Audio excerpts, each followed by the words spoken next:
Good day everyone. Ang topic natin today is SQL delete statements. So ano ba yung syntax ng SQL? You just go with this one, I'll just copy it. Then punta tayo ngayon sa MySQL Workbench. Ayun, na-paste ko na pala.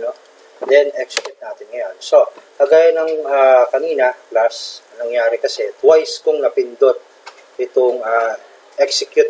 That's the reason why twice din nadagdag si Frank Sinatra. So what if I'm going to delete the last record?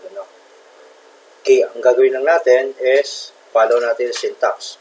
So delete from, then pangalan ng table name natin. So I'm gonna change this one to customers. Okay, where condition, where since dalawa yung Frank Sinatra, ang gagawin natin, doon tayo magbe-base sa customer ID. Kasi pagka ginawa at ginamit natin yung customer name, yung sa where statement namin, dalawang Frank Sinatra yung mabubura. So mag-base tayo ngayon dun sa customer ID. So where the customer customer ID is equal to 94. Okay? Then, run ko yung query.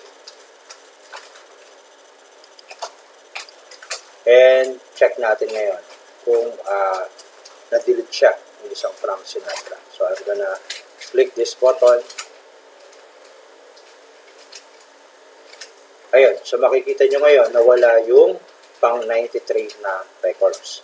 So ganun lang class mag-delete ng records sa MySQL gamit itong script na to.